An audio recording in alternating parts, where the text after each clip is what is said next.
എന്താ പറയുക,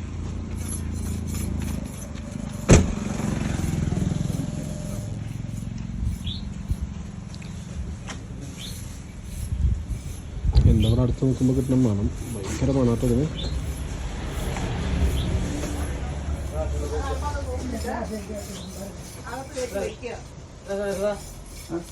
നമ്മൾ രാവിലെ പറഞ്ഞില്ല, ഒരു 1500 ടണ്ണ് അല്ല സോറി, ഒരു 1.5 ടണ്ണ് കരിമ്പിൻ്റെ ചാറ് വറ്റിയിട്ടാണ് ഇപ്പോൾ ഈ ഒരു 200 കിലോ ശർക്കര വരക്ക് നിന്ന് കിട്ടുന്നത്.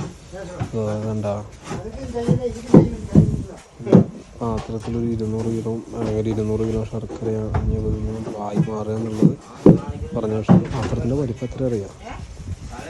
ഇനി അതത് കുഴിക്കുക, പിന്നെ അത് റൗണ്ട് ബോളാണെങ്കിൽ ബോൾ, സ്ക്വയർ ആണെങ്കിൽ സ്ക്വയർ ഷേപ്പാക്കുക, പൊടിയാണെങ്കിൽ പൊടി.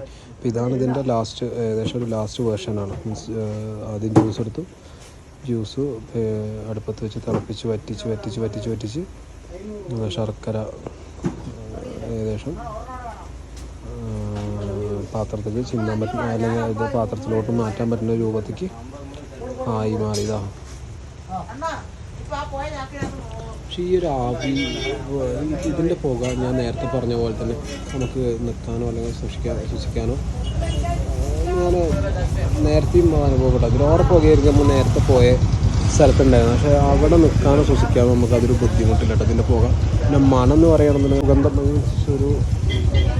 ഒരു എന്താ പറയുക, ഇതിൻ്റെ ഒരു മണം ഉണ്ടല്ലോ, ഈ ഒരു ശർക്കരയുടെ കരിമ്പിൻ്റെ പ്രോപ്പർ കരിമ്പിൻ്റെ ആ ശർക്കര തിളച്ച് വറ്റി വെന്ത് കിട്ടുന്ന മണം, അത് നല്ല മൂക്കിൽ അടിച്ചു കയറുന്ന മണമാണ്.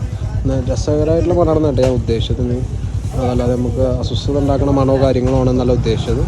അപ്പോൾ അവരിത് അവിടെ നിന്ന് ഇത് കൊടുക്കാൻ, വിപണിക്ക് എത്തിക്കാനുള്ള ശർക്കര പാക്ക് ചെയ്ത് ചാക്കിലാക്കി